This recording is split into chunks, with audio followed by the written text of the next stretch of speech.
இதை அடிப்படையாக வைத்துக்கொண்டு நாங்கள் கணித விஞ்ஞான வள நிலையம் ஒன்றை ஆரம்பிப்பதை தீர்மானித்தோம். அதன் அடிப்படையில் இன்று அந்த கட்டிட தொகுதி திறந்து வைக்கப்பட்டிருக்கின்றது. இங்கே பாடசாலை மட்டங்களிலே கல்வி கல்லும் பிள்ளைகளுக்கு தொழில்நுட்ப ரீதியான வெறும் புத்தக பூச்சிகளாக இருக்கும் நிலைமைகளை மாற்றி தொழில்நுட்ப ரீதியாக அவர்களுக்கு இலகுவாக இந்த கணித விஞ்ஞான துறைகளில் பயிற்சிகளை வழங்குவதற்குரிய ஒரு முன்மாதிரியான முயற்சி தான் இது. இது உண்மையிலே இந்த கரைச்சி பிரதேசத்தில் இது ஒன்று காணாது, அல்லது இந்த கிளிநொச்சி மாவட்டத்திலே ஒன்று காணாது.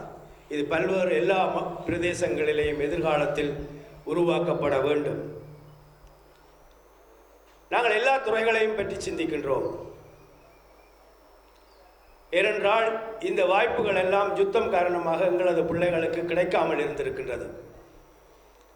இந்த வாய்ப்புகள் ஏனைய யுத்தத்தால் பாதிக்கப்பட்ட மாவட்டங்களிலிருந்து வேறு பிரதேசங்களில் பாதிப்புக்கு வெளியாக இருந்த பிரதேசங்களுக்கு எத்தனையோ வருஷங்களுக்கு முன்பே கிடைத்து விட்டது.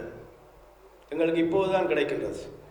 ஆகவே இந்த கிடைக்கும் இந்த சூழலில் உடனடியாகவே இதை கொண்டு செல்ல வேண்டும் என்ற ஆர்வமும் ஆவலும் தான் இந்த விரைவான வெற்றிக்கு காரணம் என்று நான் நம்புகின்றேன்.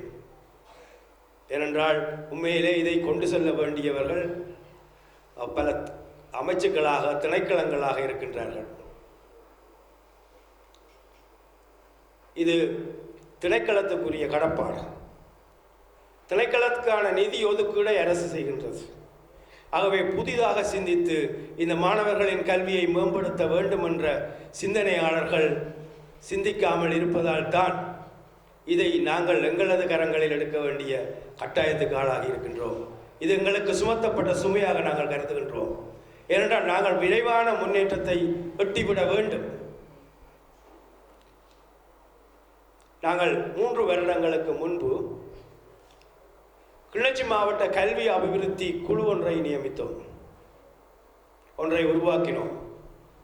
அதற்கூடாக 5ஆம் ஆண்டு புலமை பரிசில்கள் பரீட்சைக்கு தோன்றும் மாணவர்களை திறமான முறையிலே தயாரிப்பு செய்வதற்காக அந்த முயற்சியை மேற்கொண்டோம். இதற்காக நாங்கள் வருடந்தோறும் கிட்டத்தட்ட 15 லட்சம் ரூபாய்களை செலவு செய்கின்றோம். நமது கட்சி நிதியிலிருந்து நாங்கள் செலவு செய்கின்றோம்.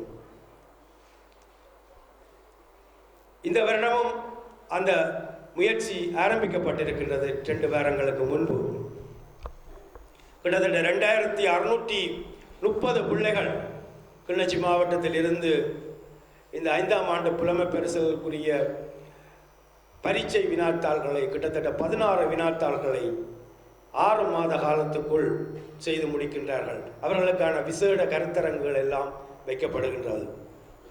இதற்கூடாக நாங்கள் ஒரு சாதனையை எட்டி இருக்கின்றோம்.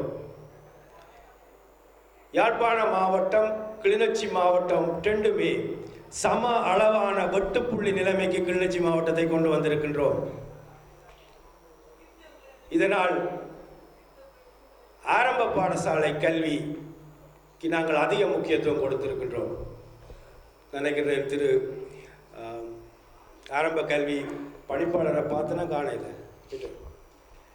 அவர் அவர் அவர் இந்த விடயத்தில்